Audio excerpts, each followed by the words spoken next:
Hello everyone, welcome to Pitambara Educators. In this video, we are going to discuss unit self-management skills for class 12th IT students. And the first topic is self motivation. तो पहले पढ़ते हैं कि motivation क्या होता है, then we will study self motivation. तो वैसे तो एक बहुत कॉमन टर्म है. Motivation is defined as the drive required to engage in goal oriented behaviour. तो अगर हमें कोई गोल अचीव करना है तो एक फीलिंग कि हमें ये जो गोल है अचीव करना है, उस गोल के लिए कॉन्टिन्यूसली वर्क करना, ऐसा एटीट्यूड जो होता है that is called motivation. Motivation is inner urge to do something.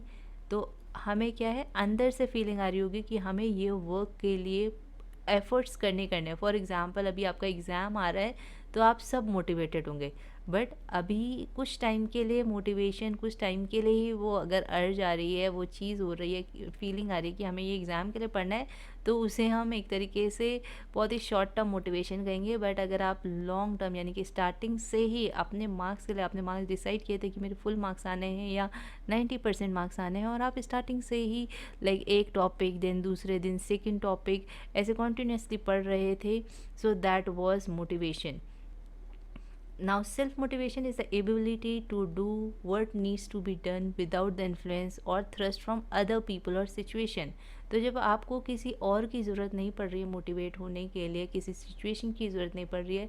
For example many of you must have been motivated by your teachers. तो बहुत सारे लोग ऐसे होंगे जब टीचर्स ने मोटिवेट किया होगा कि नहीं बेटा तुम्हें पढ़ना है, तब जाके मोटिवेट हुए होंगे. या प्री बोर्ड का रिजल्ट देख के कि अरे इतने कम मार्क्स आ गए, नहीं हमें अच्छे मार्क्स लाने हैं, तब जाके मोटिवेट हुए होंगे. या पेरेंट्स ने सुनाया होगा या कोई बोला होगा कि आप ऐसे मार्क्स ले आना तो हम आपको ये चीज़ देंगे, ये रिवॉर्ड देंगे, उसके लिए पढ़ रहे होंगे. तो ये जो है ये सेल्फ मोटिवेशन नहीं है. सेल्फ मोटिवेशन क्या होता है, जब आपको किसी और चीज़ की, किसी बाहर वाले पर्सन की ज़रूरत या किसी और सिचुएशन की ज़रूरत नहीं पड़ रही है, जब आपको अंदर से फीलिंग आ रही है that I have to study, किसी अचीवमेंट के लिए या अपने सेटिस्फेक्शन के लिए आप पढ़ रहे हैं, then it is self motivation. Self-motivated individuals are asset to the world. So they are asset means they are very they contribute to the growth of the world, their country, their family and to themselves. तो इसमें से ऐसा बहुत ज़्यादा कोई special question नहीं आने वाला है. आपको बस सेल्फ मोटिवेशन की मीनिंग पता होनी चाहिए, डेफिनेशन पता होनी चाहिए और थोड़े बहुत पॉइंट्स पता होने चाहिए. Self motivated individuals practice righteousness, मतलब कि दे प्रैक्टिस इंटीग्रिटी. वो बिल्कुल अपना काम जो है ऑनेस्टी के साथ करते हैं, इंटीग्रिटी के साथ करते हैं. यानी कि अगर वो डेली जो है 1 आवर पढ़ रहे हैं तो वो उसे कॉन्टीन्यूस करते हैं. ऐसे नहीं कि एक दूसरों को दिखाने के लिए पढ़ रहे हैं या एक दिन पढ़ रहे हैं और दूसरे दिन नहीं पढ़ रहे हैं. जो भी करते हैं वो इंटीग्रिटी के साथ करते हैं. They do what is required to accomplish their goals. तो उनको गोल अचीव करने के लिए जो भी चीज़ें करनी पड़े वो करते हैं, चाहे वो डिसिप्लिन लाइक मॉर्निंग में जल्दी उठना हो या रात को थोड़ा सा एक्स्ट्रा टाइम देना हो अपने गोल के लिए. So they do whatever is required. Self motivated people have elevated spirit and are full of positivity. तो बहुत ज़्यादा पॉजिटिव होते हैं फॉर देयर गोल कि हाँ हम ये गोल अचीव करेंगे. For them nothing is impossible. They are focused on their goals and objectives are and diligently achieve their aims. तो अपने गोल्स के लिए बहुत फोकस्ड होते हैं. ऑब्जेक्टिव्स जो भी उन्होंने डिसाइड किया कि हम ये अचीव करेंगे, they are focused on that, और हार्ड वर्क के साथ वो उसको अचीव भी करते हैं. तो ये चैप्टर आपको एग्ज़ाम से अगर आपने स्टार्टिंग में ही पढ़ा होता तो आप भी थोड़ा सा मोटिवेट हो गए होते फॉर स्टडिंग, क्योंकि ये चैप्टर बहुत अच्छा है. So let's see this. But अभी तो हम एग्जामिनेशन पॉइंट ऑफ व्यू से पढ़ रहे हैं. तो सेल्फ मोटिवेशन क्यों इंपॉर्टेंट होता है, यहाँ से MCQ आ सकता है. ये पॉइंट्स आप 4 जो है इन्हें अच्छे से पढ़ लीजिए.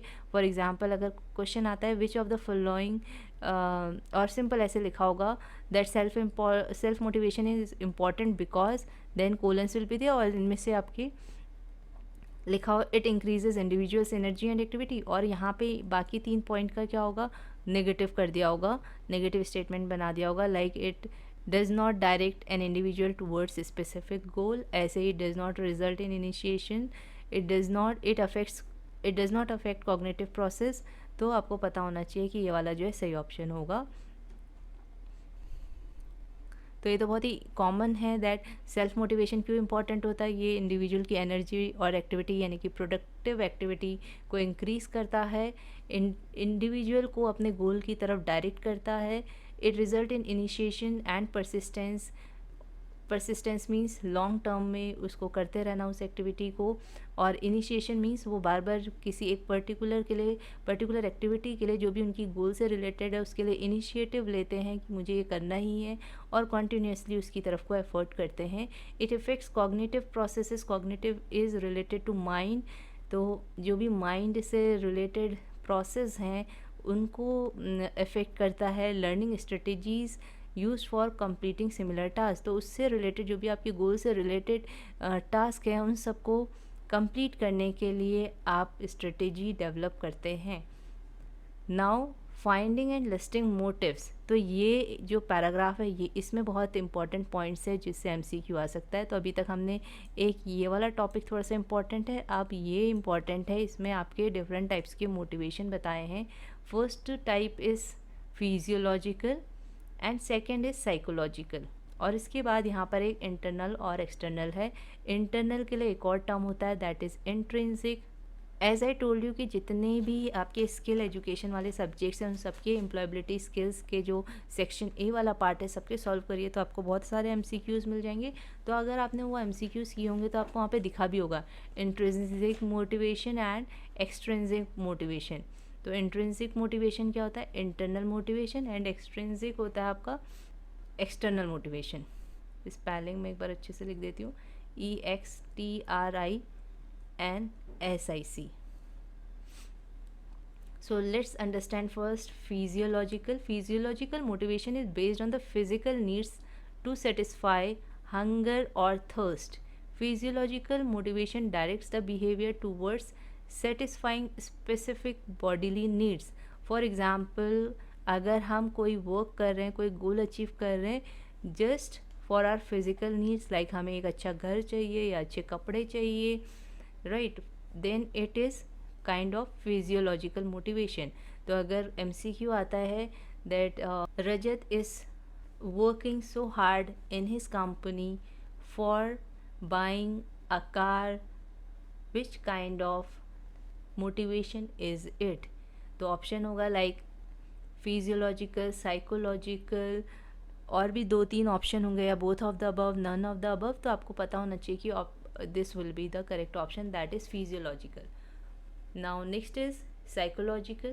Psychological motivation can be guided by need for achievement and need for affiliation. तो साइकोलॉजिकल क्या होता है, जब आपको अचीवमेंट सेटिस्फैक्शन वाली फीलिंग आनी चाहिए कि हाँ मैंने ये अचीव किया है, then it is psychological motivation. The need for achievement is a social form of motivation involving a competitive drive to meet the standard of excellence. जब आपको बाकी सारे लोगों से अपने को अच्छा दिखाना है और इसलिए भी आपको अचीवमेंट करना है जिससे कि आपके जो है अच्छे फ्रेंड्स बन सके, आपके रिलेशंस बन सके, अपनी फैमिली से अच्छे या रिलेटिव से अच्छे। तो इसके लिए अगर आप कुछ अचीव करना चाहते हैं then it comes in psychological motivation. So there are 2 types, physiological, जब आप अपनी फिजिकल नीड्स को पूरा करने के लिए कोई काम कर रहे हैं, so that motivation will be physiological motivation. और जब आप मोटिवेटेड है किसी गोल को अचीव करने के लिए, so that you can prove yourself as excellent among others, और या फिर आप अपने फ्रेंड्स से क्लोज रिलेशनशिप बनाने के लिए या रिलेटिव से अच्छे रिलेशन बनाने के लिए कर रहे हैं अगर कोई भी चीज़ achieve, then it is psychological motivation. Now internal and external. तो इंटरनल मीन्स जब आपकी खुद से अचीवमेंट के लिए आप करते हैं, आपको एक इनर ड्राइव आती है, इनर अर्ज आती है कि हाँ मुझे ये चीज़ करनी है for growth of your self. जब आप खुद की ग्रोथ करने के लिए मोटिवेट हैं, कोई गोल को अचीव कर रहे हैं, then it is internal motivation. और एक्सटर्नल क्या होता है, जब आप किसी एक्सटर्नल रिवॉर्ड के लिए, फॉर एग्जांपल अगर कोई पर्सन कार लेने के लिए मोटिवेटेड है वर्क करने के लिए, then it is external motivation. तो वो फिजियोलॉजिकल भी हो सकता है और एक्सटर्नल मोटिवेशन भी हो सकता है। तो अगर हम ऐसा एग्जांपल दे रहे हैं, सिचुएशन दे रहे हैं that a person is doing work very hard and for buying a car, then which type of motivation is it? और ऑप्शन हो आपका फिजियोलॉजिकल, एक्सट्रिंसिक या एक्सटर्नल कुछ भी, और यहाँ पे एक्सटर्नल ही हो, लेट्स से थर्ड ऑप्शन आपका एक्सटर्नल हो, तो और लास्ट ऑप्शन हो ऑल ऑफ द अबव, तो आपका आंसर होगा यहाँ पे all of the above. Now next topic, finding source of motivation and inspiration. तो ये सारी जो पॉइंट्स हैं ये source of motivation and inspiration है. तो आपने देखा भी होगा सीबीएसई सैम्पल पेपर जो भी स्किल एजुकेशन वाले सब्जेक्ट्स के थे उसमें ऐसा क्वेश्चन भी था, which of the following is a source of inspiration और which of the following is a source of motivation. तो आपको पता होना चाहिए music, books, activities, expensive thoughts means thinking about something big, dreaming big and positive ideas, that is expensive that.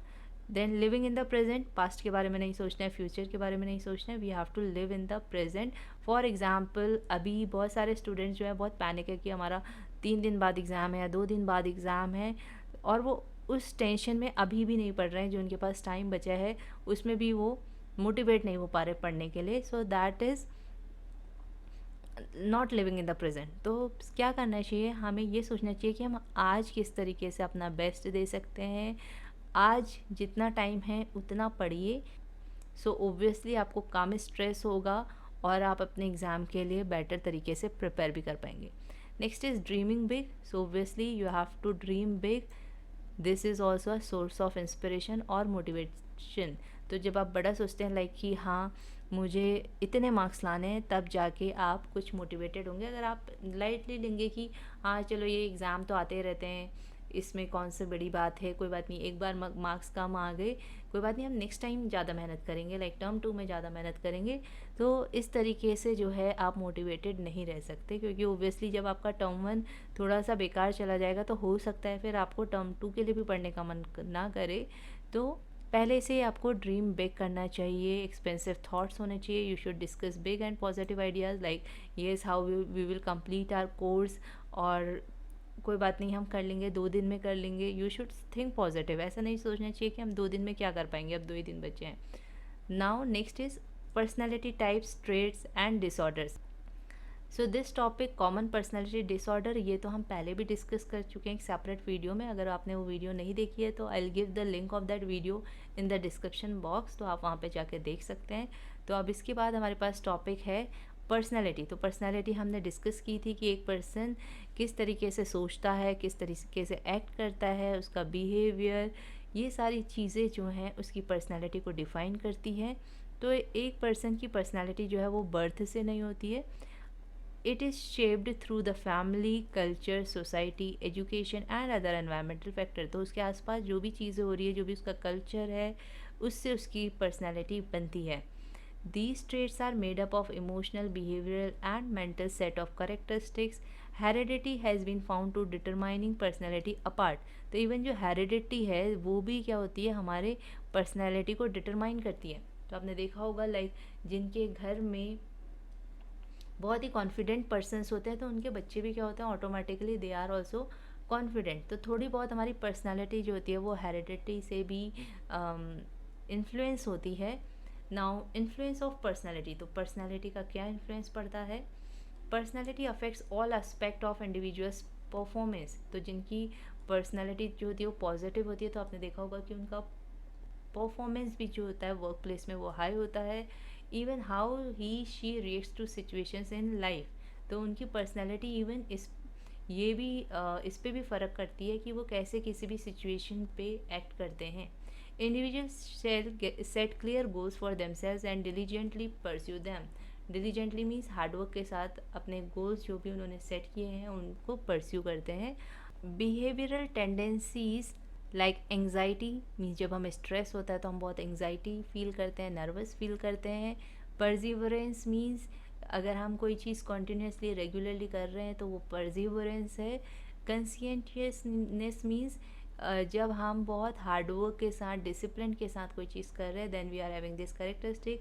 ये सारी चीज़ें जो है वो हमारे पर्सनैलिटी ट्रेट में रिफ्लेक्ट होती हैं एंड हमारे एकेडमिक परफॉर्मेंस को भी इम्प्रूव करती है या अफेक्ट करती हैं। सो लाइक जो बहुत एंग्जाइटी या स्ट्रेस वाला पर्सन होगा उसका आप देखोगे कि एकेडमिक परफॉर्मेंस जो होती है वो डाउन जाती है। और जो परसिवरेंस यानी कि कॉन्टिन्यूसली डिसिप्लिन्ड वे में जो भी वर्क करता है उसकी परफॉर्मेंस हाई होती है। नाउ बेसिक पर्सनालिटी ट्रेट, तो ये बहुत इंपॉर्टेंट टॉपिक है। यहाँ पे एक important topic I suggest you कि आप ये टाइप्स ऑफ मोटिवेशन पढ़ लीजिए। ये तो बहुत ईजी है कि सेल्फ मोटिवेशन कैसे इंपॉर्टेंट है। नेक्स्ट कि कौन से सोर्सेज ऑफ मोटिवेशन होते हैं, ये पॉइंट्स देख लीजिए। उसके बाद पर्सनालिटी की डेफिनेशन भी एक बार आप देख सकते हैं कि ओबियसली जो भी हमारी बिहेवियर है, थॉट्स हैं, जिस तरीके से हम एक्ट करते हैं वो सब पर्सनालिटी डिफाइन होती है उससे। और नेक्स्ट ये बहुत इंपॉर्टेंट टॉपिक है, that is basic personality trait. According to trait theory, combining a set of observable traits into a group forms an individual personality। तो 5 ऐसे ट्रेट्स हैं जो कि एक किसी इंडिविजुअल की पर्सनैलिटी को डिस्क्राइब कर सकते हैं। Now one popular personality classification is big 5। तो ये जो 5 फैक्टर्स हैं पर्सनैलिटी के, this is also called big 5 और या फिर 5 factor theory. Now first one is extraversion. What is extraversion? It means very socially confident, जो कि person friendly, confident, sociable होता है, that is included in extraversion। Gregarious मतलब भी यही है, sociable, friendly, assertive means confident, sociable means जो बहुत लोगों से socially मिलता जुलता है। नेक्स्ट इनके अपोजिट दिए हुए हैं। तो आपने देखा होगा कि एक क्वेश्चन इस वर्ड से रिलेटेड आया हुआ है, that which of the following is a big 5 personality trait.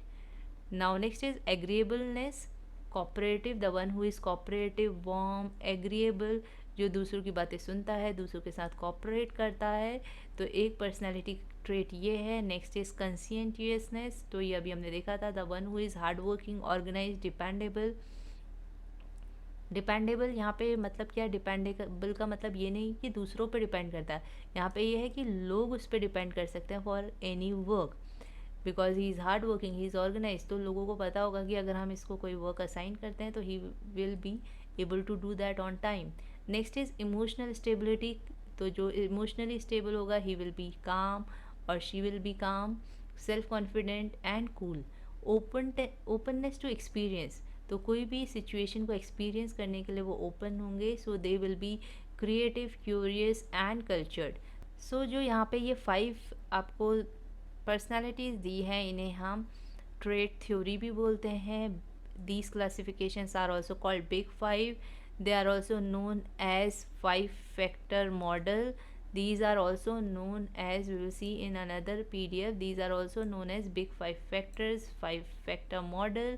तो ये आपकी जो है ये आपका कंबाइंड बुक है और ये आपकी बुक जो है CBSE ने ये वाली भी प्रोवाइड की है। तो इसमें एक टॉपिक कवर नहीं हुआ है जो इसको आपको लर्न करने की ज़रूरत है। Let's see that topic, this smart. तो अगर आप सैम्पल पेपर देखेंगे तो उसमें एक क्वेश्चन ये भी है, स्मार्ट का जो फुल फॉर्म है, इससे रिलेटेड क्वेश्चन आ सकता है। जब भी हम गोल सेट करते हैं तो किस तरीके से हमें गोल सेट करना चाहिए according to this SMART strategy. SMART का एस का मतलब होता है स्पेसिफिक, इट मीन्स हमारा गोल जो है स्पेसिफिक होना चाहिए। फॉर एग्जाम्पल हम ये नहीं कहेंगे आज हम IT पढ़ेंगे, ये स्पेसिफिक नहीं है। आज हम IT का एक चैप्टर करेंगे या आज हम IT के 3 जो यूनिट है वो कंप्लीट करेंगे, दिस इज़ स्पेसिफिक।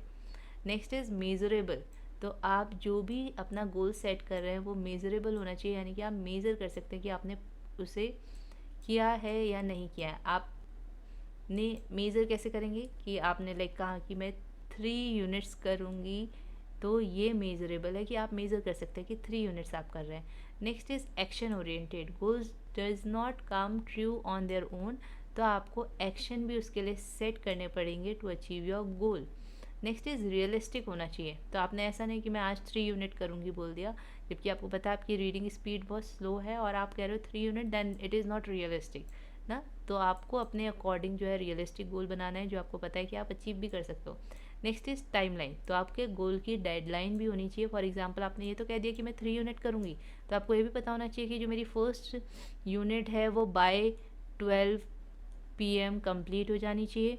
देन जो सेकेंड यूनिट है वो बाय 2 PM और 3 PM कंप्लीट हो जानी चाहिए। जो थर्ड यूनिट है वो बाय 7 PM कंप्लीट हो जानी चाहिए। तो आपको डेडलाइन भी रखनी चाहिए, दैट इज़ टाइमली। तो यहाँ पे अभी आपको इतना समझने की ज़रूरत नहीं है, आपको इसका फुल फॉर्म लर्न करने की ज़रूरत है। That S stands for specific, M is for measurable, हमारा गोल एक्शन ओरिएंटेड होना चाहिए, and then realistic, then timely. तो बाकी तो सारे पॉइंट्स आपके यहाँ कवर हो गए थे इस PDF में। So this much in this unit. I hope ये यूनिट जो है आपको समझ में आई होगी। अगर समझ में आई है देन प्लीज़ कमेंट करके बताइएगा कि whether you find this video helpful और not. So all the best for your examination, and soon I am going to discuss next unit also, maybe tomorrow only, that ICT skills. So stay tuned and please subscribe the channel if you have not subscribed. Thank you for watching this video.